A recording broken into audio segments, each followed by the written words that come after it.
जीरे की फसल के अंदर वर्तमान में जो अपने समस्याएं आ रही थी उसके ऊपर अपना पिछला वीडियो आया था। तो होपफुली मैं आशा करता हूं कि आप सभी ने वो वीडियो देखा होगा। रोग फैलता है तो फिर रुकता भी नहीं है और ज़्यादा दिक्कत आती है। किसान भाई उस रोग को कैसे पहचाने, उस जो बाली होती है, बाली के अंदर ब्लैक रस्ट होती है जिसे अपने फंगस बोलते हैं, वो लग रहा है और वो ठीक नहीं हो रहा है। काफ़ी सारे किसानों के बाली खुल नहीं पाती। जान गए उस समस्या के बारे में तो उनमें ये नहीं समझ में आ रहा कौन सी दवाई डलवानी चाहिए अपने को। पीलापन वगैरह पौधे में दिखना है, कोई झुलसा है, कोई पाउडरी मिल्ड्यू है, ऐसे क्या की बहुत सी समस्याएं आती है रोग की भी पौधे के अंदर। इसके कारण दाना भी सही नहीं बन पाता आने वाले टाइम में। फिर आप बोलोगे कि साहब मौसम का दिक्कत आ गई, या फिर बोलोगे कि साहब कंपनी की दवाई अच्छी नहीं है। तो सूरज जी किसान दुखी हो जाता है कि अपन ने फसल इतनी बढ़िया तैयार करी है और अब इस फसल के अंदर ऐसी समस्याएं आ रही हैं। आप हार्वेस्ट करते ही आपको खेत को अपने हैरो निकाल देना खेत में, ताकि क्या है कि खेत में आप खेत तैयार करने के बाद 2-3 जुताई करने के बाद आपका खेत जितना पड़ा रहेगा खुली धूप में, उतना उसमें जो फंगस कीटाणु वगैरह हो गए वो खत्म होंगे। और मैं आपको इस वीडियो के अंदर बात करूंगा जैसे अपने जो फसलें हैं वर्तमान में, अपने गेहूं है, इसबगोल है, जीरा है, तो ये जो वर्तमान की जो फसलें हैं, साथ में अपने जो सब्जियां हैं और एक प्याज की जो अपनी फसल है, तो इन सभी फसलों के ऊपर क्या है कि वर्तमान में किसान भाइयों को बहुत सी समस्याएं आ रही हैं। वो उन समस्याओं को जान नहीं पा रहे हैं। अगर जान गए उस समस्या के बारे में तो उनमें ये नहीं समझ में आ रहा कौन सी दवाई डलवानी चाहिए अपने को जिससे वो कंट्रोल हो सके और फसल को नुकसान कम हो सके। तो उन सभी समस्याओं को लेकर आज मैं इस वीडियो के अंदर आपका स्वागत करता हूं और उन सभी समस्याओं पे अपन बात करेंगे। तो साथ में अपने इस वीडियो के अंदर जुड़े हुए हैं कृषि डॉक्टर अपने सुरेश कुमार जी, जो अपने सभी प्रोडक्ट्स और दवाइयों के बारे में बताएंगे कि कौन सी दवाई कौन से टाइम के ऊपर अपने को फसल के अंदर काम में लेनी चाहिए। तो सुरेश कुमार जी, अभी किसान भाइयों की जो इसबगोल की फसल है, आज अपन उसके ऊपर थोड़ी सी चर्चा करेंगे सबसे पहले, बाद में लाइन टू लाइन सभी फसलों को लेंगे अपन। लेकिन सबसे पहले बात कर लेते हैं कि इसबगोल के अंदर क्या है कि कई किसान भाइयों का अभी 2-2.5 महीने का ही है, कईयों का अभी पकाव के ऊपर आ रखा है इसबगोल। लेकिन उसके अंदर समस्या क्या आ रही है? सबसे ज्यादा आ रही है काली जड़ की समस्या, जिसको अपन जड़ सड़न भी बोल सकते हैं, गलन भी बोल सकते हैं। तो बहुत से किसान भाई उसका सामना कर रहे हैं। फसल पकाव पे तो भी गलन की समस्या आ रही है, अपने छोटी फसलें हैं उनमें भी समस्या आ रही है। तो थोड़ा सा अपने किसान भाइयों को बताइए कि उस जड़ गलन की जो समस्या है, जो जड़ सड़न की समस्या है, उसको वो कैसे कंट्रोल करें और पौधे के अंदर क्या क्या है उनको उपाय करने चाहिए, कौन सी दवाई उनको कौन से टाइम पे देनी चाहिए, थोड़ा सा अपने उसके बारे में किसान भाइयों को इसबगोल में समझाइए। नमस्कार किसान साथियों, जैसे कि अनुज जी ने बताया कि अपन बात करने वाले इसबगोल की फसल के बारे में। उसमें अभी उन्होंने बताया कि काली जड़ वगैरह की समस्या किसानों को आ रही है ज़्यादातर। तो इसमें अपन इसको किस तरीके से कंट्रोल कर सकते हैं ताकि ज़्यादा रोग वगैरह नहीं फैले और किसान भाई एक सही सॉल्यूशन ले सके। तो इसबगोल की फसल में अनुज जी, जैसे कि आपने बताया कि रोग फैलता है तो फिर रुकता भी नहीं है और ज़्यादा दिक्कत आती है। बिल्कुल। तो उसमें किसान भाइयों को ध्यान रखना है। देखो, 2 तरीके से सॉल्यूशन रहता है कि एक तो किसान भाई अपने जो डेली अपने यूज़ करते हैं रेगुलर, जैसे कि अपने खेती बाड़ी में जो खेत होता है उसमें क्रॉप पैटर्न के हिसाब से आप कर सकते हो उसका सॉल्यूशन। दूसरा होता है कि अपने कोई दवाई वगैरह का आप यूज़ करो अच्छी दवाई का, तो उसका आपको 15-20 दिन तक एक मतलब सस्टेनेबल सॉल्यूशन मिलेगा आपको। फिर उसके बाद में लंबे टाइम तक नहीं मिल पाएगा आपको। तो इसमें मैं सभी किसान भाइयों को बताना चाहूँगा कि अपने इसबगोल की फसल में डिजीज आता है जिसे बोलते हैं ब्लैक रूट, और जिसे अपने मारवाड़ी भाषा में नॉर्मल बोलते हैं कि साहब, कोई बोलते हैं उथल का जा रहा है जीरा, कोई बोलता है साहब जड़ से जा रहा है, धीमे धीमे जा रहा है। तो इन दिक्कतों को अपन ना पहला अपना सॉल्यूशन है कि आपको आपने मान लो इस बार 10 बीघा आपने इसबगोल लगाया है, तो उस ज़मीन पे आपको सेम ज़मीन पे वापस खेती बाड़ी अगली साल इसबगोल नहीं लगाना है। आपके पास मान लो 50 बीघा ज़मीन है, तो इस बार जहाँ सरसों है वहाँ पे आपको इसबगोल लगाना है। सेकंड सॉल्यूशन आपको ये है कि आपको जब बेसल डोज में आपको कोई भी खाद वगैरह DAP, SSP कुछ भी देते हो, तो उसके साथ में आपको अपने जो नॉर्मली कार्बेंडेजियम और मैंगोजेब टेक्निकल होता है, इनका यूज़ करना है, जो अपने यूनिवे कंपनी का मंजारो नाम से आता है। तो इसको आपको मतलब 1 किलो 5 बीघा के हिसाब से यूज़ करना है, यानी कि आधा किलो पर एकड़ के हिसाब से। आपको बेसल डोज में जहाँ जहाँ आप पूरा इसको लगा रहे हो, 10 बीघा में लगा रहे हो, तो 2 किलो आप डालो साथ में, बढ़िया। तो आपकी फसल में जो भी भूमिगत रोग होते हैं, जड़ सड़न हो गया, कोई कीटाणु वगैरह हो गया, तो उनके ऊपर ये कंट्रोल करेगा। ज़्यादा फंगस भी नहीं फैलेगी आपके जड़ में, क्योंकि ये जड़ गलन होता है वो फंगस फैलने से भी होता है, फंगस ज़्यादा फैल जाती है। तो पहला कंट्रोल तो आपको ये करना नॉर्मली।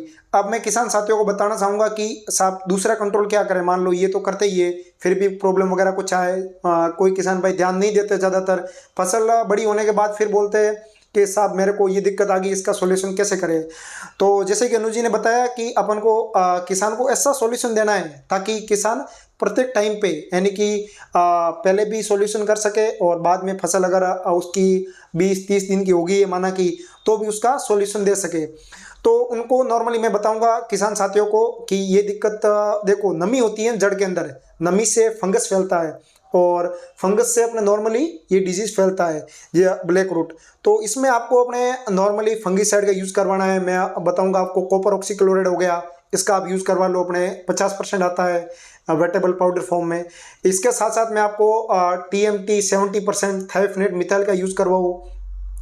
और मैं आपको इसके साथ साथ एक और सजेशन दूंगा कि जो ब्लैक रूट काली जड़ फंगस समस्या होती है, वो आपको मतलब जो इरिगेशन आप पानी देते हो ना, उसका भी थोड़ा ध्यान रखना। पानी के साथ साथ आपको जो आप फर्टिलाइजर देते हो उसका भी ध्यान रखना है। कई सारे किसान लोग होते हैं कि यूरिया को पहले तो डलवाते ही है, फिर लास्ट में भी डलवा देते हैं, जब फसल थोड़ी बड़ी हो जाती है तो भी डलवाते हैं। तो उनमें क्या करना है किसान भाई को, यूरिया क्या है कि स्टार्टिंग में अपने थोड़ा बहुत क्या करता है कि नाइट्रोजन होती है ना, स्टार्टिंग में अच्छा काम करती है।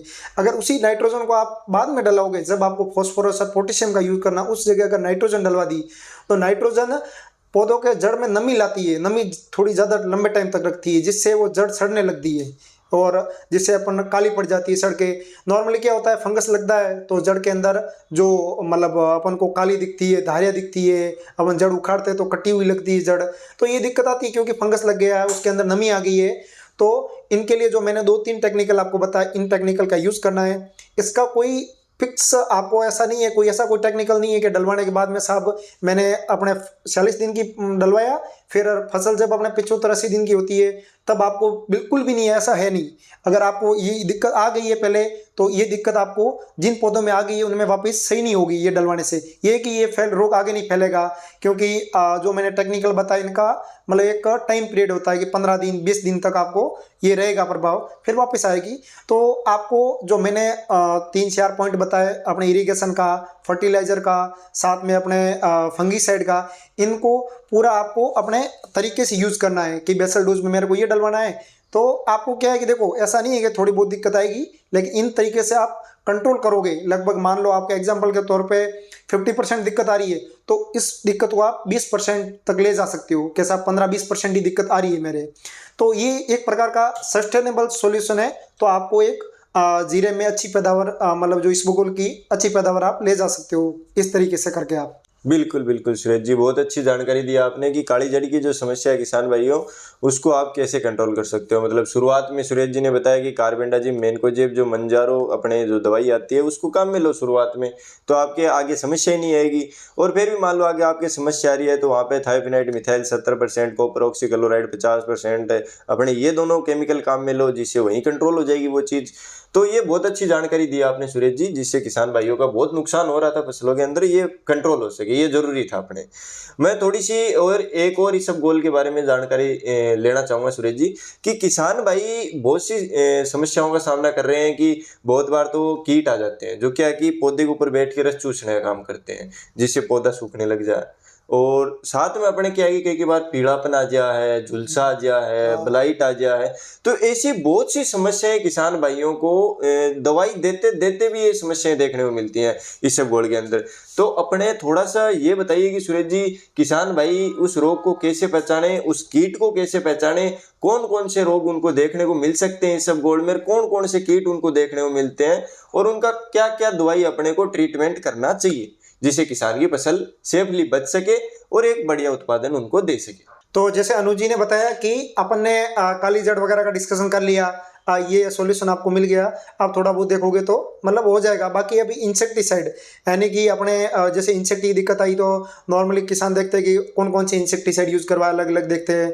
कई सारे टेक्निकल मार्केट में मिलते हैं, कई सारे लोग कंफ्यूज भी हो जाते हैं कि साहब कौन सा टेक्निकल यूज़ करें।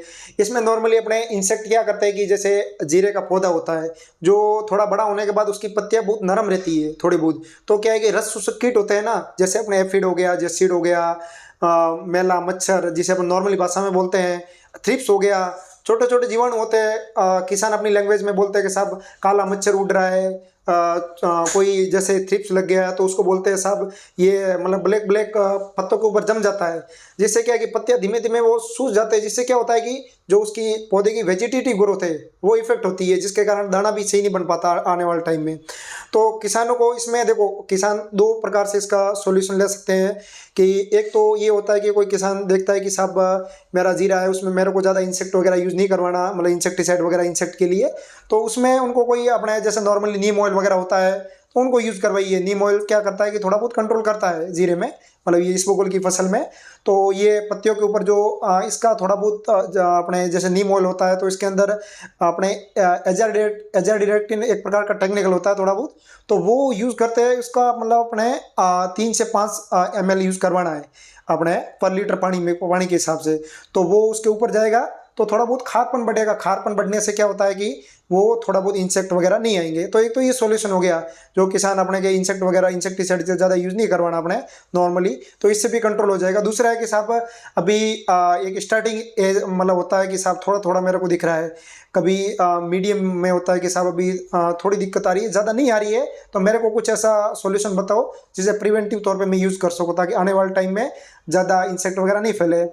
तो इसमें मैं आपको ये बताऊंगा कि अपने दवाई आती है थायोमेथोक्सोन 25% आता है, अपने वेटेबल पाउडर, मतलब ये पाउडर भी नहीं आता है वेटेबल पाउडर, और ये दानेदार भी नहीं आता है, मतलब जैसे अपने मारवाड़ी भाषा में बोलते हैं सेवड़िया टाइप, वैसे मतलब ये दवाई आती है थोड़ी, तो इसको यूज़ करनी है।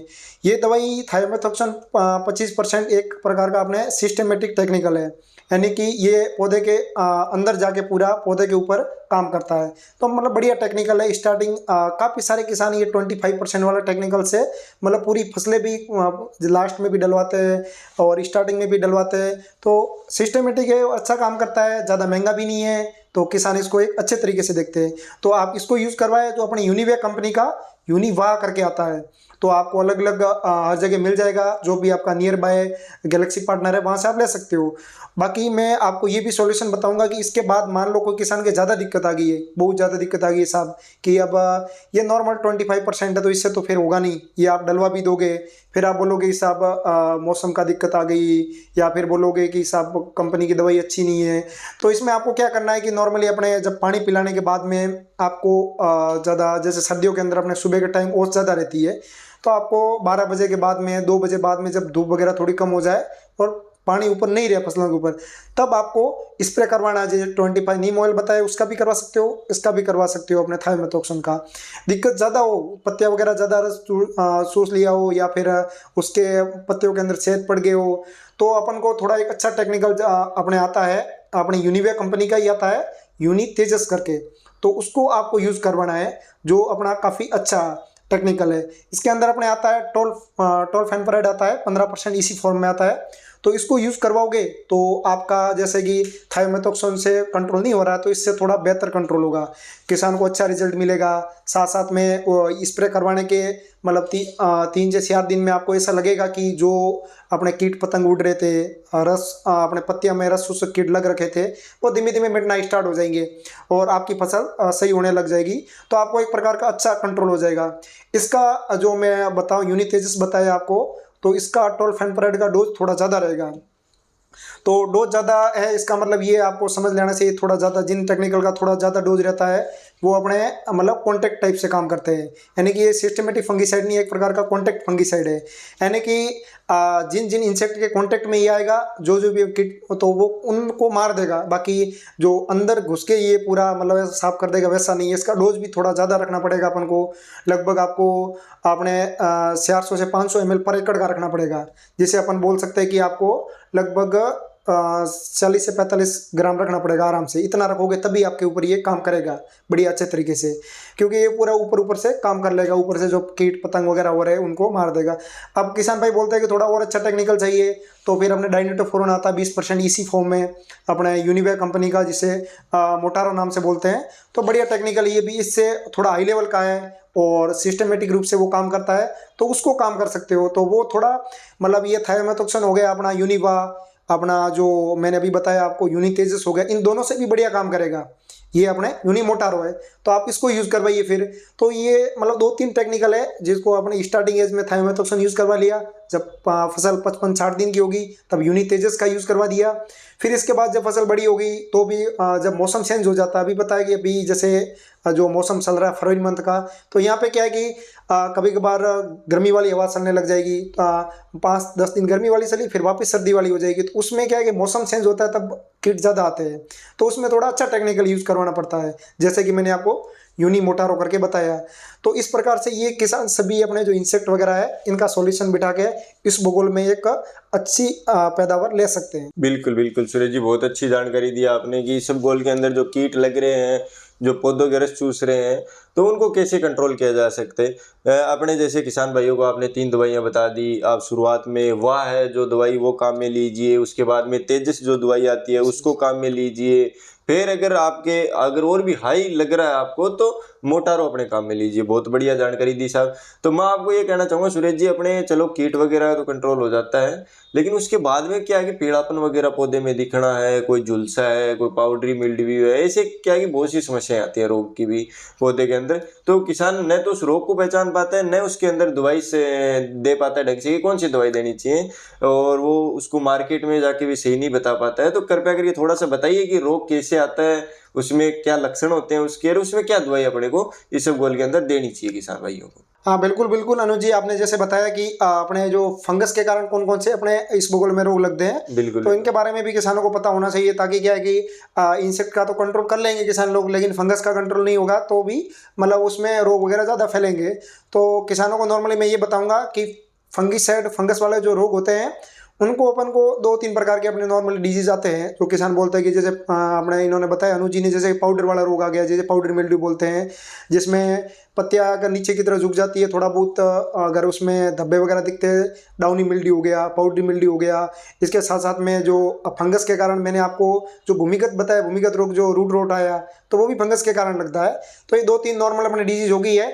तो इसमें मैं किसान भाइयों को बताऊंगा, अगर ऊपर से कोई डिजीज आ रहा है जिसमें अपने मान लो मैं बताऊं आपको पाउडरी मिल्ड्यू आ रहा है एग्जांपल के तौर पे, पत्तियां है जो कोमल पत्तियां होती है, अपने जीरा 60-65 दिन का होता है, उसके ऊपर पाउडर पाउडर सा दिखता है पत्तियों के अंदर, या फिर अपन को दूर से दिखता है कि साहब पानी दे दिया है, पानी देने के 3-4 दिन बाद अपन को लगता है कि थोड़ा धुंधला धुंधला सा पत्तियां हो जाती है, तो उसमें अपन को थोड़ा बहुत ऐसा जरूर कोई फंगीसाइड का यूज़ करवाना है, क्योंकि आपको इंसेक्ट वगैरह तो सब मर जाएंगे। मान लो एग्जांपल के तौर पे अच्छे इंसेक्टिसाइड का यूज़ किया, तो उसके साथ साथ में आपने कौन सा फंगीसाइड यूज़ करवाया, तो किसान कंफ्यूज रहते हैं कि कौन सी स्टेज पे कौन सा फंगीसाइड अपन को यूज़ करवाना चाहिए। तो मैं किसान भाइयों को बताऊंगा कि जो पाउडरी मिल्ड्यू रोग है इसके लिए सबसे अच्छा टेक्निकल अच्छा फंगीसाइड है वो मैं यूज़ करवाने की सलाह दूंगा। हेक्साकोनाजोल आता है एक टेक्निकल 5%, वो आप यूज़ करवाइए, उसका बहुत अच्छा रिजल्ट है और बहुत बढ़िया काम भी करता है। तो और वो फसल में काफ़ी सारे किसान यूज़ करवाते हैं, और मतलब हर स्टेज में स्टार्टिंग से लास्ट तक यूज़ करवाने की सलाह देते हैं। तो आप विशेषकर जब पाउडर जैसा हो जाता है पत्तियों में और रोग डिजीज़ ज़्यादा फैल जाती है तो इसका यूज़ करवाइए।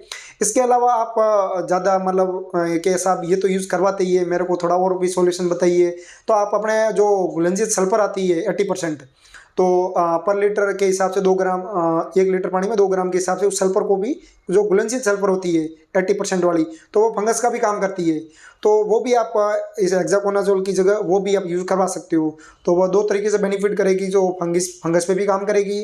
दूसरा ये है कि थोड़ा बहुत ठंड के दिनों में जो इसकी अपने फसल की जो पौधा होता है, पौधे के ऊपर फंगस एक प्रकार से दाना बनाने में, थोड़ा बहुत पत्तियों में, मतलब उसका पौधे को एक सही स्ट्रक्चर बनाने में भी काम करती है। तो सल्फर ये दोनों काम कर लेगी, तो ये करा सकते हो। दूसरा अपने डाउनी मिल्ड्यू, जैसे कि डाउनी मिल्ड्यू में पत्तियां थोड़ी नीले आकार की पड़ जाती है, ऊपर से नीला हो जाता है कलर, जैसा अपन को लगता है कि पाउडर तो हो गया लेकिन पत्तियां झुक जाती है थोड़ी बहुत, तो उसमें डाउनी मिल्ड्यू थोड़ा ज़्यादा फर्क नहीं रहता है। डाउनी मिल्ड्यू पाउडर मिल्ड्यू में उसमें पाउडर हो जाता है, इसमें थोड़ा पाउडर नहीं दिखेगा, पत्तियां झुकी हुई लगेगी थोड़ी बहुत आपको। तो इसमें मैं किसान भाइयों को सजेस्ट करना चाहूँगा कि डाउनी मिल्ड्यू रोग में आप जैसे अपने टेक्निकल मेटालक्सील मैंकोजेब आ गया, उसका यूज़ कीजिए। कार्बेंडिजिम और मैंकोजेब आ गया, जैसे मंजारो नाम से अपनी यूनिविया कंपनी का आता है, आप उसका यूज़ कीजिए, तो उसमें आपको डाउनी मिल्ड्यू का जो कंट्रोल होगा वो भी मिलेगा। तो ये नॉर्मल 2 डिजीज़ है, बाकी इसमें ज़्यादा कोई ओस वोस का ज़्यादा फर्क नहीं पड़ता अपने इसबगोल की फसल में इतना ज़्यादा, अगर नॉर्मली आप सही तरीके से इंसेक्टिसाइड फंगिसाइड का यूज़ करवा रहे हो तो। बाद में मैं बताऊंगा किसान भाइयों को लास्ट में कि जो भूमिगत वाला तो मैंने आपको बता ही दिया। जैसे ज़मीन से आपको जो तने से रोग लगता है वो आप अपने जो TMT, थाइफनेट टेक्निकल आपको बताए थे रूट रोट वाले, तो उनसे आप इस फंगस का कंट्रोल कर सकते हो। बिल्कुल बिल्कुल सुरेश जी, बहुत अच्छी बात बताई आपने। फंगस का कंट्रोल हो जाता है। अब क्या है कि कई बार इसबगोल अभी सिट्टी निकालने पे आ रखा है, तो अभी पकाव की स्थिति पर है, कहीं पर अभी सिट्टी निकालना चालू किया है। तो मैं थोड़ी सी ये जानकारी चाहूँगा कि किसान भाइयों की बहुत सी शिकायतें हैं कि अब इस टाइम पर हम पानी लगाकर कौन सी स्प्रे निकालें जिससे अपने को थोड़ा पकाव है वो बढ़िया मिले, साथ में जो उत्पादन है वो एक अच्छा उत्पादन मिल सके। ऐसी एक अच्छी दवाई बताइए जिसके बारे में जिसे स्प्रे करा के अपन छोड़ दें इसबगोल को लास्ट, और इसबगोल एक अपना बढ़िया एवरेज अपने को देखी जाए। हाँ, जैसे कि किसान भाइयों अनुज जी ने बताया कि आप अपन ने इंसेक्टिसाइड हर्बिसाइड का यूज़ करवाते हैं, मतलब स्टार्टिंग में हर्बिसाइड वगैरह भी डलवा दिया आपने, कचरा वचरा ज़्यादा है, इंसेक्टिसाइड डलवा दिया, फंगिसाइड का डलवा दिया। तो ये अपने स्टेज के अकॉर्डिंग डलवाने पड़ता है, क्योंकि इंसेक्ट का अटैक है, फंगस का अटैक है, इनको कंट्रोल करना जरूरी है फसल में अपने, और किसान लोग करते भी है। अब अनु जी ने बताया कि मान लो ये तो करवा दिया, ऐसा नहीं है कि भाई दाना वाना बन जाएगा। दाना की वजन बढ़ाने के लिए, चमक बढ़ाने के लिए, उसमें उत्पादन अच्छा लेने के लिए, और ज़्यादा अपने फ्लोरिंग ज़्यादा हो या फिर दाना ज़्यादा लगे। दाने के अंदर अपने मारवाड़ी भाषा में बोलते हैं कि साहब जैसे कवा लग जाता है, दाना छोटा रह जाता है कभी कभार, जैसे हवा चेंज हो जाती है कभी कभार। तो जैसे दाना का, उसमें दाने का वजन बढ़ना चाहिए, दाना में जैसा जिस कलर का होना चाहिए वैसा नहीं हो जाता। जैसे अपन किसान भाई बोलते हैं कि राता हो गया दाना, थोड़ा बहुत राता पड़ गया, लाल पड़ गया। तो इनका सॉल्यूशन कैसे निकाले ताकि किसान भाइयों को लास्ट में एक प्रकार से उत्पादन वो अच्छा मिले, और वजन भी फसल का अच्छा रहो, ताकि उनको मार्केट रेट बढ़िया मिले। तो मैं किसान भाइयों को इसके लिए सॉल्यूशन के लिए बताऊंगा आपको, फसल की स्टेज के अकॉर्डिंग आपको अपने एक तो NPK आ गया, वाटर सोल्यूबल NPK, जो पानी में घुलने वाले NPK होते हैं ना, जैसे 19-19 आ गया, 13-0-45, 12-61-0, 0-52-34, इनको अपन को स्टेज के अकॉर्डिंग यूज़ करवाना है। तो अभी जैसे अपने इसबगोल की फसल है वो नॉर्मली दाने लेने के ऊपर है, अब दाने वाने ले रही है, तो अपन को ऐसा नहीं है कि अपन इस जगह अपन 19-19 करवा देंगे तो काम चल जाएगा। अपन को एक प्रकार का अच्छा करवाना है कि नाइट्रोजन अभी नहीं डालना अपन को, तो अपन को 0-52-34 लेना है जिसमें नाइट्रोजन नहीं है, अपने फॉस्फोरस और पोटेशियम है, जो कि दाने को भी बनाएगी, दाना छोटा भी नहीं रहेगा, चमक भी बढ़ाएगी, साथ साथ में जो अपने चिट्टा होता है जो अपने इसबगोल में ऊपर लगता है, तो चिट्टे में ज़्यादा दाने लगे, एक चिट्टे में ज़्यादा दाने आए, उसके लिए उसके ऊपर भी काम करेगी। तो आपको 0-52-34 NPK इसको अपने अगर स्प्रे कराओ तो 15 लीटर पानी में 100 से 120 ग्राम यूज़ करवाना है। काफ़ी सारे किसान बड़ी खेती करते हैं तो अपने फुहारों के माध्यम से भी अपने जो वाल्व होता है, वाल्व पाइप, उसमें भी सटाते हैं, तो वो भी किसान करवा सकते हैं, कोई दिक्कत उसमें भी आती है। थोड़ा बहुत ऐसा रहता है कि उसमें थोड़ा डोज आपको ज़्यादा रखना पड़ता है, कि उसका थोड़ा रिजल्ट क्या कम रहता है, क्योंकि वो ऊपर से जाता है और इतना ज़्यादा इफेक्ट नहीं पड़ता। अगर इफेक्टिव तौर से आपको कराना है तो आपको जैसे 500 लीटर की टंकी में आप करवा सकते हो, या 300 लीटर की टंकी में इनमें करवा सकते हो। इसके साथ साथ मैं किसान भाई को और बताऊंगा कि NPK तो करवा ही दिया, इसके साथ साथ में आपको अच्छी फ्लोरिंग दाना बनाने के लिए आप जिब्रेलिक एसिड का भी यूज़ करवा सकते हो, 0.001%, उसका भी यूज़ करवाओगे तो वो भी अच्छा काम करता है जब अपने दाना वाना बनना हो। तो ये प्रकार का अपने हार्मोन है जो कि क्या साइज बढ़ाता है, लास्ट में अपने चिट्टा होता है, चिट्टे में अपने कोई रोग वगैरह लगने नहीं देगा, और एक मतलब अच्छा उत्तेजक का काम करता है। तो इस जिब्रेलिक एसिड का आप 500 लीटर के ड्रम में 1 लीटर के हिसाब से करवा सकते हो। अपने यूनिविया कंपनी का मैं अगर आपको नाम बताऊं तो यूनिक गैंग करके आता है, जिसमें अपने जिब्रेलिक एसिड के अलावा प्रोटीन हाइड्रोलाइजेज भी शामिल है, 3-4 प्रकार के माइक्रो अपने जो एलिमेंट आते हैं वो भी शामिल है, आयरन, जिंक, कॉपर, मैग्नीज, ये भी आपको साथ में मिलते हैं। तो इसका थोड़ा रिजल्ट और भी बढ़िया मिल जाता है। अगर आप यूनिक गैंग का यूज़ करवाओगे अपनी फसल में तो आप इसबगोल में भी करवा सकते हो, साथ साथ में अपने जो फुल फ्लावरिंग पे कोई और फसल हो तो उसमें भी आप करवा सकते हो। तो रिजल्ट कुल मिला के अच्छा है। तो ये 2 करवा ली, इन दोनों का यूज़ करवाना है नॉर्मली तौर पे। बाकी कोई इसके अलावा अगर आप देखते हो कि 0-52-34 की जगह काफ़ी सारे किसान बोलते हैं कि साहब हम 0-0-50 से बढ़िया रिजल्ट है, तो आप 0-0-50 भी लास्ट पानी में करवा के जीरो को छोड़ सकते हो कि साहब हाँ 0-0-50 जो चमक बढ़ाएगा, वजन बढ़ाएगा अपने, और पोटेशियम रहता है, और पोटेशियम का काम यही रहता है कि वजन बढ़ाना, चमक बढ़ाना, क्वालिटी को इंक्रीज करना। तो इस प्रकार से किसान एक सही पैदावार वगैरह अपने उपज ले सकते हैं। बिल्कुल बिल्कुल सुरेश जी, आपने बहुत अच्छी जानकारी दी अपने इसबगोल के बारे में। अब मैं थोड़ी सी 2-3 फसलों के बारे में क्या कि अभी थोड़ी ज़्यादा ही लेवल की समस्याएं आ रखी हैं, जैसे गेहूं के अंदर बाली निकलते टाइम बहुत हाई लेवल की फंगस आ रखी है। क्या है कि बाली निकालने के बाद में बाली के अंदर काली काली फंगस जमा हो रही है, या बाली ढंग से खुल नहीं पा रही है, एकदम चिपकी हुई है, बीज नहीं बन पा रहा है। तो गेहूं के अंदर ये एक बहुत बड़ी समस्या है, अभी किसान भाइयों को देखने को मिल रही है कि बडवार गेहूं ने बढ़िया कर ली, अब उसके अंदर क्या है कि जो बाड़ी निकाल रही है, बाड़ी के अंदर काली फंगस और अपने बाड़ी ढंग से खुल नहीं पा रही है। साथ में अपने वो जो फंगस है उसको कैसे कंट्रोल करना चाहिए, वो किस कारण हो रही है, एक अपने उस दाने को एक बढ़िया साइज देने के लिए क्या चीज़ काम में लेनी चाहिए अपने को, थोड़ा सा वो और अपने किसान भाइयों को गेहूं के बारे में बता देते तो अच्छा रहता। जैसे कि अनुज जी ने बताया, किसान भाइयों भी गेहूं की फसल होती है, उसमें आपने इन्होंने बताया कि जो बाली होती है, बाली के अंदर ब्लैक रस्ट होती है जिसे अपने फंगस बोलते हैं, वो लग रहा है और वो ठीक नहीं हो रहा है। काफ़ी सारे किसानों के बाली खुल नहीं पाती या फिर वो दाना काला पड़ जाता है, काफ़ी सारी दिक्कत रहती है।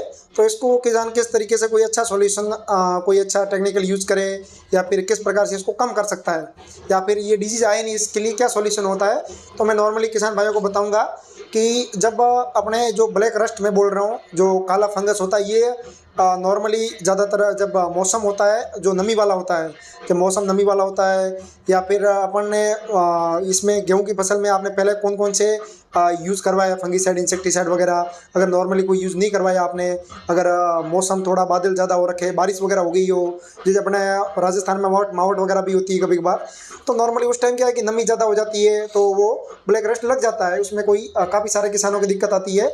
तो इसमें मैं किसान भाइयों को सजेस्ट करूंगा कि आप कोई अच्छा टेक्निकल यूज़ करो, क्योंकि फसल बड़ी है, कोई नॉर्मल टेक्निकल यूज़ करोगे तो काम चलेगा नहीं, वो थोड़ा कि हाँ थोड़ा कंट्रोल हो जाएगा लेकिन आपको प्रॉपर सॉल्यूशन नहीं मिलेगा। इसके लिए मैं आपको बताऊंगा साहब कि यूनी अल्ट्रोज यूज़ करो, अपना यूनिवे कंपनी का एक प्रोडक्ट है जिसका नाम है अल्ट्रोज। तो इसके अंदर अपने टेक्निकल आता है, आपको वो यूज़ करवाना है। एजोस्ट्रोबिन आता है और साथ में अपने डाइफेकानोजोल आता है। एजोस्ट्रोबिन जो 18.3% मात्रा में आता है और डाइफेकानोजोल अपने 11.4 मात्रा में आता है, जो कि एक प्रकार का सस्पेंशन टेक्निकल है, जो कि सिस्टमेटिक रूप से काम करता है और बहुत बढ़िया काम करता है। ऐसा नहीं है कोई नॉर्मल काम करता है, क्योंकि जो दोनों मॉलिक्यूल है वो ऐसी फॉर्मुलेशन में बढ़िया काम करेंगे, जो अंदर घुस के पूरा अच्छे तरीके से रस्ट को ख़त्म करेंगे। और इसकी जो प्रोसेस होती है रिप्रोडक्शन प्रोसेस, मतलब जो रिप्रोडक्ट होके आगे फंगस बढ़ेगा उसको भी आगे बढ़ने नहीं देगा, जिससे क्या है कि बाली आपकी स्वस्थ रहेगी, अच्छी रहेगी, दाने का पकाव बढ़िया होगा और फसल में रस्ट नहीं लगेगी। तो आपका ये सॉल्यूशन जब अपने आने के पे मान लो थोड़ी थोड़ी दिक्कत कहीं आपको दिख रही है बालियों में एग्जांपल के तौर पे, तो आप इसका स्प्रे करवा दो, क्योंकि क्या कि जब थोड़ी दिक्कत दिखे अगर करवा दोगे तो ज़्यादा आपका खराबा नहीं होगा और ज़्यादा आगे दिक्कत नहीं आएगी। तो एक तो ये बता दिया। बाद में क्या है कि इसके साथ में ऐसा नहीं है कि भाई अकेला स्प्रे करवा दिया, साथ में आप कोई जिब्रेलिक एसिड ले लो, ताकि क्या है कि दाना अच्छा बढ़िया बने। एक प्रकार जिब्रेलिक एसिड अच्छा हार्मोन रहता है जो दाने का वजन, रंग, मतलब दाने का बढ़वार वगैरह अच्छा करता है। तो साथ में मान लो एग्जांपल के तौर पे जो यूनी अल्ट्रोज मैंने बताया, आप अपने एग्जांपल के तौर पे 15 लीटर पानी में 20 ml के हिसाब से यूज़ करवाते हो, तो इसके साथ साथ में आपको 30 से 35 ml आप जिब्रेलिक एसिड भी डाल दो, ताकि क्या है कि आपका टंकी का खर्चा वगैरह होगा वो एक बार लगेगा, तो इसके साथ में दोनों स्प्रे हो जाएंगे। तो आपका जो रस्ट होगा वो भी खत्म हो जाएगा फंगस वाला, और साथ साथ में दाना वाना भी अच्छा बनेगा। और कई सारे किसान बोलते हैं कि साहब NPK वगैरह लास्ट में दाने में, तो कोई NPK वगैरह 0050 है वो आप ज़मीन से भी दे सकते हो, और अगर आप ऊपर से दो तो 0050 गेहूं के दाने में चमक वजन के लिए काम करता है, तो वो भी यूज़ करवा सकते हैं। तो ये प्रकार का अच्छा सॉल्यूशन मैंने आपको बताया, तो आप इसको यूज़ करके गेहूं में एक अच्छी पैदावार और उपज ले सकते हो किसान लोग। बिल्कुल बिल्कुल, बहुत बढ़िया सुरेश जी, आपने बहुत अच्छी जानकारी दी कि मतलब आपको अगर बाड़ी के अंदर काली फंगस जो आपको दिख रही है या बाड़ी ढंग से खुल नहीं पा रही है, ऐसी अगर आपको समस्याएं दिख रही है, तो वहाँ पर क्या होता है कि देखो सुरेश जी, किसान दुखी हो जाता है कि अपन ने फसल इतनी बढ़िया तैयार करी है और अब इस फसल के अंदर ऐसी समस्याएं आ रही हैं। तो बिल्कुल अपने वहाँ पे सुरेश जी ने बताया जैसे जो अल्ट्रोज है, जो एजोक्सिस्ट्रोबिन प्लस डाइफेनाकोनाजोल है, उसको काम में लीजिए आप दवाई को, साथ में गेंग काम में लीजिए जिससे वापस से एक ग्रोथ मिल जाए उस पौधे को। तो ये चीज़ आप काम में लीजिए, बहुत बढ़िया चीज़ आपने बताई। या NPK आप 52-34 हो गए, 0050 हो गए, वो आप दाने के लिए आपने बढ़िया काम में लीजिए। बिल्कुल बिल्कुल, कणक जो गेहूँ है अपने उसके अंदर जो समस्या है वो किसान भाइयों को जहाँ तक समझ में आ चुकी है। अब मैं एक बात करूँगा जी, अपने क्या है कि जो प्याज की फसल है किसान भाइयों की, अभी बहुत सा प्याज चल रहा है अपने, तो प्याज के अंदर क्या है कि किसान भाइयों की समस्या ये आ रही है कि सुरेश जी जो प्याज की जो गांठिया अपनी भाषा में बोला, उसके अंदर गलन की समस्या बहुत आ रही है और जो ग्रोथ है वो पौधे की वही रुक पा रही है। तो उसमें मतलब किसान भाई जमीन से ऐसी क्या चीज़ दें जिससे वो मतलब प्याज है उसकी वो जो फंगस है वो भी रुक जाए, गलन भी, और साथ में एक ऐसी दवाई और बता दीजिए जो उसको वापस तुरंत एक बढ़िया खुराक देके बढ़वार मिले अपने प्याज को। तो ये समस्या के बारे में और थोड़ा सा किसान भाइयों को अपने बताइए जी। जैसे कि किसान साथियों, अनुज जी ने बताया कि अपने प्याज की फसल होती है, तो प्याज की फसल में किसान लोगों को दिक्कत आती है, जैसे इन्होंने बताया कि जड़ गलन की बीमारी आती है। ताकि किसान क्या है कि वो अगर प्याज में अपने क्या है, गांठिया होता है, जो प्याज का फल होता है वो अपने ज़मीन के अंदर लगता है। अगर उसी के अंदर गलन आ गई तो प्याज का पता है आपका प्रोडक्शन बहुत कम हो जाएगा और फसल एक प्रकार से नष्ट हो जाएगी। तो इसका सॉल्यूशन किसान को लेना बहुत ज़रूरी है और सही समय पर सॉल्यूशन लेना ज़रूरी है, उससे भी ज़्यादा। तो किसान भाइयों को इसके लिए मैं नॉर्मली बताऊंगा कि जो भूमिगत जड़ गलन की बीमारी आती है उसमें नॉर्मली क्या है कि अपन या तो क्या है कि सही प्रकार से, या तो जो ज़मीन होती है, ज़मीन के अंदर कचरा वगैरह ज़्यादा रह जाता है, उसका अपन सही तरीके से अपन हैरो वैरो नहीं लगाते, या फिर ज़मीन के अंदर कहीं नमी रहती है तो भी दिक्कत आती है। तो इसमें काफ़ी सारी प्रॉब्लम होती है। तो इसके लिए अपन को एक प्रकार का सॉल्यूशन निकालना है ताकि किसान लोग समझे कि उसका वो जो भी गंठिया हो प्याज का वो बड़ा हो, साइज़ में अच्छा हो। तो इसमें आप कोई नॉर्मली मैं बताऊंगा आपको मैंगो जेब यूज़ करवा सकते हो अपने 75%। इसके साथ साथ में आप थायोफिनेट मिथाइल हो गया 70% अपने जो पाउडर फॉर्म में आता है। इसके साथ में अपने कॉपर ऑक्सीक्लोराइड हो गया। इनका आप नॉर्मली अपने पर एकड़ के हिसाब से आधा किलो, या फिर अगर आपकी ज़मीन काफ़ी पुरानी हो, दिक्कत आपको पता है कि पहले से आ रही हो, तो थोड़ा 500 ग्राम से ज़्यादा भी रख सकते हो आप, मतलब 700 750 ग्राम पर एकड़ का भी डलवा सकते हो, ताकि आपको थोड़ा ज़्यादा रहेगा तो क्या है कि सही सॉल्यूशन मिलेगा। तो इनको आप यूज़ करवाना, जो मैंने 2-3 टेक्निकल भाई एक इनको यूज़ करवाना है। बाकी इसके साथ साथ में किसान भाइयों को एक चीज़ और बताऊंगा कि प्याज की फसल हो गई, साथ में जैसे लहसुन भी जो होती है तो उसमें भी नॉर्मली यही दिक्कत आती है, तो ये भी होगी। तो इनमें किसान भाइयों को क्या, स्टार्टिंग में जब आप लगाओ फसल, जब 15-20 दिन की हो, तब मेन इसकी जड़ होती है। तो जड़ की बढ़वार के लिए आप कोई अच्छा हुमिक एसिड वगैरह यूज़ करवाइए, ताकि क्या है कि जड़ की बढ़वार अच्छी हो। अगर आपको पता है कि कोई भी पौधा होता है उसका बेस मजबूत होगा, जड़ अच्छी मजबूत होगी, तो जड़ गलन वगैरह की बीमारी कम आएगी, बीमारी वगैरह कम फैलेगी। तो आपको अलग खर्चा वगैरह करना पड़ता है, वो भी कम करना पड़ेगा। तो एक अपना यूनिवेक कंपनी का यूनिकांगो करके प्रोडक्ट आता है, बहुत अच्छा मतलब उसके अंदर हुमिक आता है, लगभग अपने 52% हुमिक एसिड है इसके अंदर अपने, जो एक अच्छा कंटेंट हो सकता है अपने प्याज की फसल के लिए, अपने लहसुन की फसल के लिए। तो आप उसको यूज़ करवाइए अपनी फसल में। लगभग मैं बताऊंगा आपको 2 बीघा में 1 किलो के हिसाब से हुमिक डलवाइए आप, भले बूंद बूंद से करते हो तो और भी बढ़िया है, क्योंकि ये पूरा अपने घुलनशील है 99%। तो इसको डलवाइए ताकि क्या है कि आपको आने वाले टाइम में गलन वलन की बीमारियाँ थोड़ी कम हो जाए। तो इसमें मैं 2-3 टेक्निकल बताए, इनको आपको यूज़ करवाना है तो गलन कम होगी। साथ साथ में प्याज में ऊपर से भी मैं बोलूँगा थ्रिप्स वगैरह का अटैक वगैरह आता है, तो उसमें भी आपको नॉर्मली फिप्रोनिल हो गया उसका यूज़ करवाइए, जैसे कि अपने यूनि तेल का करके अपनी यूनिवेक कंपनी का आता है, तो उसको यूज़ करवाइए। तो एक प्रकार से फसल अपनी सही हो सकती है और किसानों को राइट सॉल्यूशन मिल सकता है। बिल्कुल सूरज जी, बहुत अच्छी जानकारी दी आपने। प्याज के अंदर जो गलन की समस्या आ रही थी उसके अंदर अपने किसान भाई जहाँ तक हो अपने समझ गए हैं कि उनको क्या कंट्रोल अपने करना चाहिए मेजर, जिससे उनकी गलन की समस्या रुके।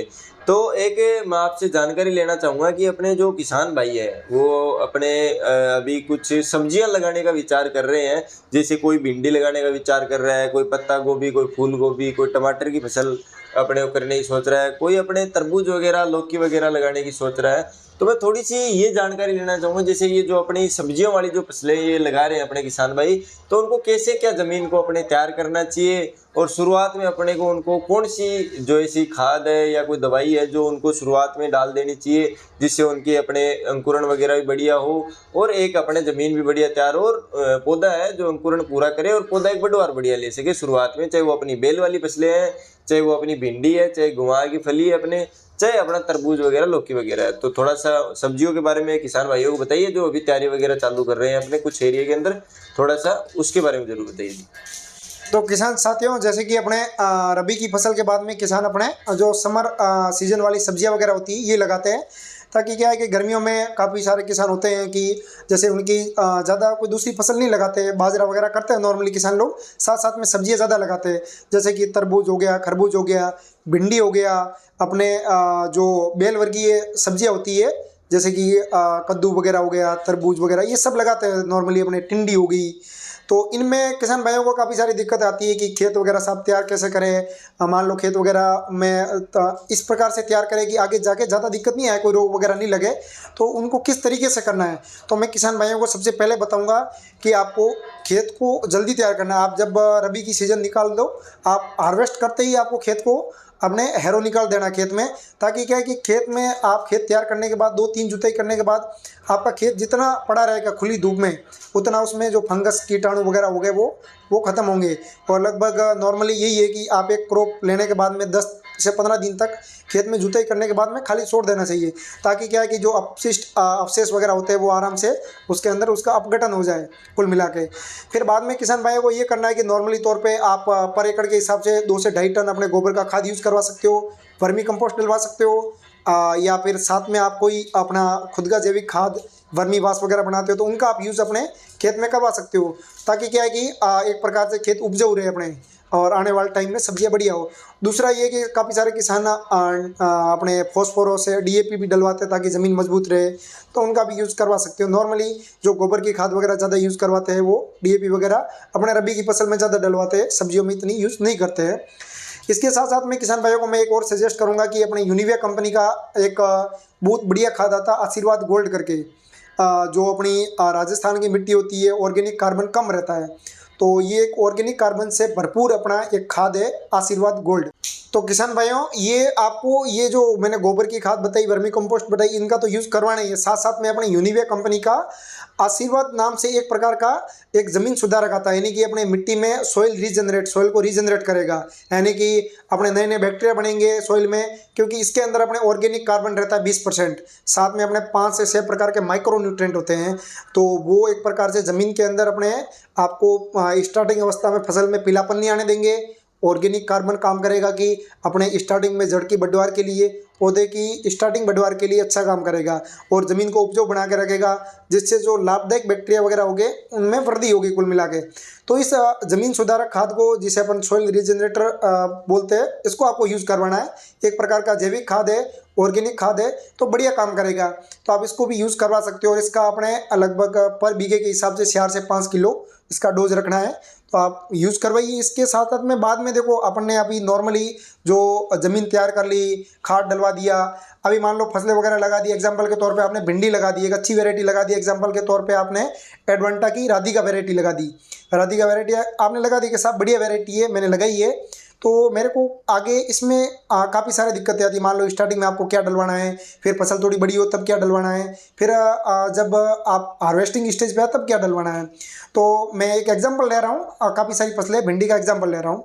तो इसमें किसान भाइयों को स्टार्टिंग में एक तो बीज का जो गैपिंग होता है वो ध्यान रखना है कि आपको बीज ज़्यादा पास पास में नहीं लगाने हैं, थोड़ा गैप रखना है, लाइन टू लाइन थोड़ा ज़्यादा गैप रखना है और बीज से बीज थोड़ा कम गैप रखना है। जैसे लाइन के लाइन की दूरी आप मतलब अगर 1.5 फीट रखते हो तो अपने जो बीज की दूरी वो 1 फीट ही रखनी है। तो ये थोड़ा ध्यान रखना, ये इसलिए बोल रहा हूँ क्योंकि आने वाले टाइम में जब पौधे बड़े होंगे तो रोग वगैरह कम फैलेगा आपका।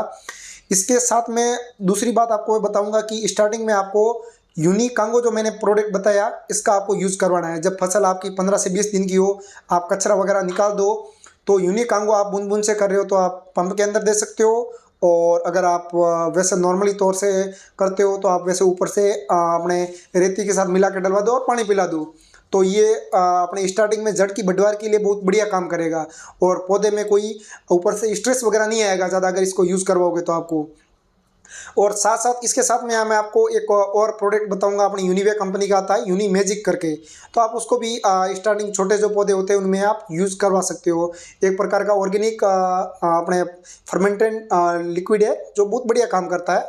आप पर टंकी के हिसाब से स्प्रे भी करवा सकते हो, उसका बढ़िया रिजल्ट है। अपने 1 लीटर पानी में 2 ml के हिसाब से, यानी कि 15 लीटर की टंकी में 30 ml के हिसाब से यूज़ करवाइए। फिर नॉर्मली ये हो गया अपने 15 से 20 दिन की फसल में यूज़ करवा लिया भिंडी की फसल मान लो फिर बड़ी हो गई, थोड़ी बड़ी होने के बाद क्या रहता है कि अपने उसके ऊपर कोई रस्ट वगैरह भी आने लग जाती है, थोड़ी थोड़ी अपने फंगस वगैरह हो गया या फिर कीट व फीड वगैरह। तो नॉर्मली मैंने टेक्निकल आपको बताया वही यूज़ करवाने हैं छोटे मोटे, जैसे कि फंगस के लिए अपने मैंगो जेब हो गया, और इसके साथ में जो अपनी यूनिविया कंपनी का अपने रस्ट के लिए यूनिवा हो गया, थाइमेथोक्सन 25%, इनका यूज़ करवाना है। तो ये नॉर्मली होगा। इसके बाद में जब अपनी फसल अपने 45 दिन पे भिंडी की पहली हार्वेस्टिंग स्टार्ट हो जाती है, अच्छी वैरायटी होती है, तो उसमें तो आपको उस टाइम अपने बढ़वार ग्रोथ के लिए NPK यूज़ करवाना है। साथ साथ में आपको अपनी यूनिवे कंपनी का ज़्यादा अच्छी फुटान लेनी है, तो लेवो केयर एक प्रोडक्ट आता है शानदार बहुत, तो उसको यूज़ करवाना है, जो एक प्रकार का अमीनो एसिड उसके अंदर ज़्यादा रहता है। अपने अलग अलग 17 प्रकार के अमीनो एसिड होते हैं जो पौधे के अंदर फुटान करवाएंगे, नई नई अपने कोशिकाएं बनेगी, जिससे क्या है कि पौधे के अंदर नए कलिका विभाजन होगा, नई नई शाखा बनेगी ना, उसके उपज भिंडी की पर पौधे के हिसाब से ज़्यादा निकलेगी। तो इनको, ये भिंडी का एग्जांपल हो गया। ये सेम एग्जांपल आप कुकर बिटेसी जो फसलें होगी उन पे ऊपर लागू होता है, भिंडी वगैरह। फिर काफ़ी सारे किसानों को ये भी टिंडसी होगी, जैसे जो गोल आकार की फसलें होती है ज़्यादातर, उनमें क्या है कि अपने फल मक्की की समस्या आती है कि फल मक्की डंक मार देती है, उस जगह क्या धब्बा हो जाता है, धब्बा होके वो ब्लैक टाइप हो जाता है। तो उसमें भी किसान भाइयों को मैं बताऊंगा कि उसमें भी किसान भाइयों को नॉर्मली तौर पे वो दिक्कत आती है। तो उसमें आप कोई अपने अच्छा टेक्निकल होता है, जैसे कि ये क्या है कि थोड़ा बहुत आप एक ज़्यादा फंगस भी फैल जाता है। पहले तो क्या फल मक्खी आ गई, फल मक्खी ने वो थोड़ा बहुत ब्लैक हो गया, ब्लैक धब्बा होने के बाद वहाँ पे फल मक्खी अंडे दे देती है, तो क्या है कि वो धब्बा बड़ा गहरा होने लग जाता है, जिससे आपकी क्या नॉर्मली जो मार्केट वैल्यू है वो डाउन हो जाएगी उस फसल की। तो इसके लिए आपको अपने लेमडा वाला टेक्निकल यूज़ करवाइए, लेमडा साइलोथ्रीन और साथ में थायोमेथोक्सन आता है, तो वो यूज़ करवाइए अपने 10 से 12 ml, या फिर थोड़ा ज़्यादा भी रख सकते हो, 13-14 ml तक भी रख सकते हो आप। तो इसका आप यूज़ करवाना है, जो अपनी यूनिवे कंपनी का यूनिक खोप करके आता है, तो बहुत अच्छा टेक्निकल है इसका यूज़। साथ साथ में आपको क्या है कि जब ये फल मक्खी आती है तो साथ में क्या है कि फंगस वगैरह भी फैलने का रहता है, तो इसके साथ में आपको अपने आप मैंगोजेब हो गया, या फिर मैंगोजेब की तुलना में मैं जब फल मक्खी के केस में आपको कॉपर ऑक्सीक्लोराइड का यूज़ करने की सलाह दूंगा, तो आप उसको भी यूज़ करवा सकते हो। बाकी सब्जियों में नॉर्मल हार्वेस्टिंग में आपको लास्ट में सभी फसलों में आपको एक प्रकार से नॉर्मली आपको सबका यूज़ करवाना है। आप प्रिवेंटिव तौर पे नॉर्मली जो टेक्निकल होते हैं उनका यूज़ करवाइए, और अपनी फसल को मतलब एक प्रकार से प्रिवेंटिव तौर पे रखोगे तो आपको ये कि ज़्यादा बाद में दिक्कत नहीं आएगी। साहब के कोई हार्ड टेक्निकल स्प्रे करवाने का, ज़्यादा खर्चा करवाने की दिक्कत नहीं आएगी। पीलापन भी की समस्या भी रहती है, अगर कोई पोषक तत्व वगैरह कम है, तो मैंने आपको स्टार्टिंग में बताया था अपना सॉइल रिजनरेटर आशीर्वाद खाद है, 5-6 प्रकार के माइक्रो न्यूट्रिएंट होता है। आप बेसल डोज के मैं बताया था, आप अगर फसल थोड़ी 30 दिन की होगी हो तो भी आप इस आशीर्वाद खाद का यूज़ कर सकते हो, क्योंकि जो मैं 5-6 प्रकार के माइक्रो न्यूट्रिएंट है वो पीलापन वगैरह को कहीं ना कहीं दूर करते हैं। तो ये प्रकार से आप पूरी जो समर क्रॉप होगी, अपने समर सीजन की अपने सब्जियां हो गई, उनमें आप एक प्रकार से पूरा सस्टेनेबल तरीके से अपना सॉल्यूशन ले सकते हो, यानी कि कम लागत लगा के एक प्रकार से अच्छी उपज आप ले सकते हो, और आपको अच्छा सॉल्यूशन मिलेगा इससे ज़रूर। बिल्कुल बिल्कुल सुरेश जी, बहुत अच्छी जानकारी आपने दी है, बहुत अच्छे तरीके से समझाया कि किसान भाई सब्जियों के लिए ज़मीन कैसे तैयार करें, और शुरुआत में ज़मीन से कौन सा अपने जो रीजनरेटर जो आप बता रहे हो कि खाद वगैरह जो दाना वगैरह अपने बात करें तो वो आप देना चाहिए। बिल्कुल बहुत बढ़िया जानकारी दी आपने। बाकी अभी देखा जाए तो किसान भाइयों को इतनी ही समस्याएं फसलों के अंदर अभी वर्तमान में देखी जा रही हैं। बाकी मैं सभी किसान भाइयों से रिक्वेस्ट करूंगा कि अगर उनको उनकी फसल में किसी प्रकार की समस्या अभी दिख रही है जो अभी इस वीडियो के अंदर नहीं आई हो, तो कृपया करके आप सभी से निवेदन है कि इस वीडियो के नीचे कमेंट सेक्शन के अंदर अपनी समस्या लिख के बताइए हमें, जिससे हमें भी ये पता चले कि ये समस्या किसान भाई को आई है। तो अगले वीडियो के अंदर किसान भाई का नाम के साथ उस समस्या को बताकर उसका निवारण या सॉल्यूशन बताया जाएगा। साथ साथ में अपनी कंपनी से कांटेक्ट करके आप किसी भी अधिकारी से, कृषि सलाहकार से आप उस रोग के बारे में नियंत्रण के लिए आप जानकारी ले सकते हैं। और अगर आपको ये जानकारी और वीडियो अच्छा लगा हो तो अपने इस वीडियो को लाइक और एक कमेंट जरूर कर देना। और आगे आने वाले टाइम में जो फसलों में समस्याएं आ रही हैं, आगे जो अपना अगले सीजन में क्या कुछ करना चाहिए, अपने कौन सी वैरायटी बाजरे की लगानी चाहिए, कौन सा गंवार अपने को लगाना चाहिए, उन सभी चीज़ों के ऊपर बात करेंगे। तो जुड़े रहिए इस चैनल के ऊपर, अपने यूनिवा वाले के ऊपर। लगातार आपको हर सप्ताह के अंदर एक वर्तमान में जो फसलों की स्थिति है उसके ऊपर वीडियो आपको मिलता रहेगा। जिन जिन किसान भाइयों ने अपना कीमती समय निकाल कर ये वीडियो देखा उनका बहुत बहुत दिल से धन्यवाद। आगे भी अपने चैनल के साथ में जुड़े रहिए। धन्यवाद।